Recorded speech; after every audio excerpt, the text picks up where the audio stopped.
Hello everyone, welcome to my channel আজকের রান্নাঘর। সবাই কেমন আছেন?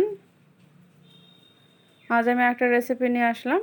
আজকের রেসিপিটা হলো মতিচুর লাড্ডু। আমি কিভাবে মতিচুর লাড্ডু বানাবো আপনারা অবশ্যই ফুল ভিডিও দেখবেন। এখানে আমি প্রথমে নিয়ে নিলাম সুজি, পরিমাণ মতো যতটুকু লাগে আপনারা সেইভাবেই নেবেন। তারপর আমি নিয়ে নিব দুধও পরিমাণ মতোই নেবেন যতটুকু লাগে। তারপর আমি 30 মিনিট রেস্টে রাখবো। ভালো করে আমি দুধ দিয়ে সুজিটা মিশিয়ে নিচ্ছি। মিশিয়ে নিয়ে 30 মিনিট রেস্টে রাখলাম। এখন আমি সুজির বড়াগুলো ভাজবো। আপনাদের যদি আমার চ্যানেলটা ভালো লাগে আপনারা অবশ্যই লাইক, কমেন্ট, শেয়ার করবেন, সাবস্ক্রাইব করবেন। আর অবশ্যই আপনারা কমেন্ট করে আমাকে জানাবেন আমার রেসিপিটা কেমন হলো।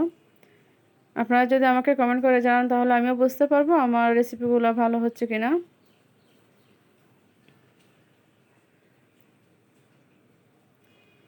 এখন আমি সুজির বড়াগুলো হালকা বাদামি করে ভাজবো।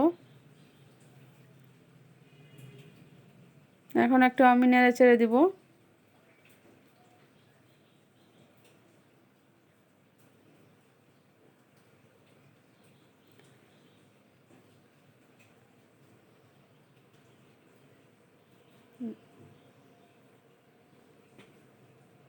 আমার সুজি বড়াগুলো অবশ্যই ভাজা হয়ে গেছে, হালকা বাদামি কালার হয়ে গেছে। এখন আমি নামিয়ে ফেলবো। সুজির বড়াগুলো আমি নামিয়ে ফেললাম।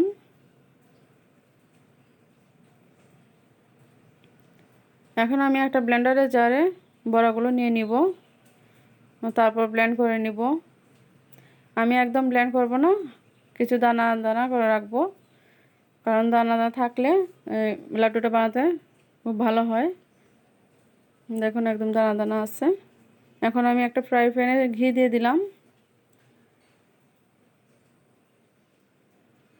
তারপর আমি ব্লেন্ড করা সুজিগুলো দিয়ে দিব।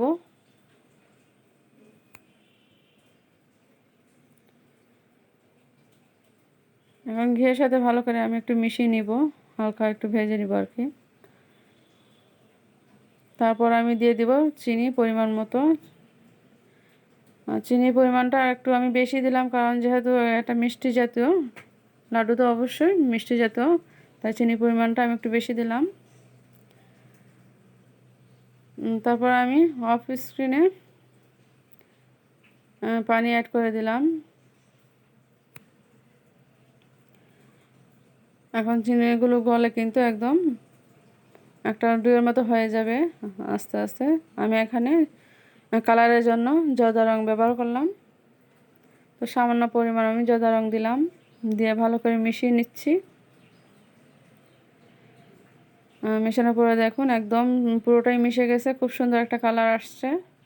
আমার একটা ডুয়ো রেডি হয়ে গেছে। এখন আমি এখানে পেস্তা বাদাম আর কাজু বাদাম কুচি দিয়ে দিলাম, দিয়ে আবার একটু আমি ভালো করে মিশিয়ে নিব।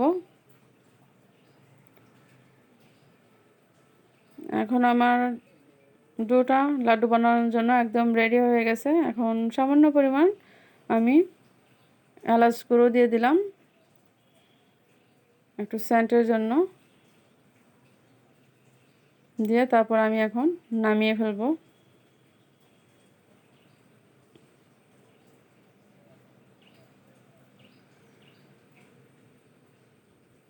তারপর আমি একটা প্লেটে নিয়ে নিলাম, নিয়ে একটু ঠান্ডা করার জন্য রেখে দিলাম। আমার কিছুটা ঠান্ডা হয়ে গেছে, হালকা হালকা গরম আছে, কুসুম গরম। এখন আমি লাড্ডুগুলো বানিয়ে ফেলবো। আমার একটা লাড্ডু বানানো হয়ে গেছে। একে একে আমি সবগুলো লাড্ডু বানিয়ে ফেলবো। খুবই সহজ, খুবই মানে কি বলবো, এত কঠিন না, খুবই সহজ একটা রেসিপি। আমরা আসলে ভাবি যে খুবই কঠিন, আসলে কোনো কঠিন না, খুবই সহজ। আপনারা অবশ্যই বাসায় ট্রাই করে দেখতে পারেন। আর খেতেও কিন্তু খুবই ভালো হয়েছে। অবশ্যই আপনারা প্লিজ আপনারা কমেন্ট করে আমাকে জানাবেন কেমন হলো। ভালো থাকবেন সবাই। আবারও আসবো আরেকটা রেসিপি নিয়ে।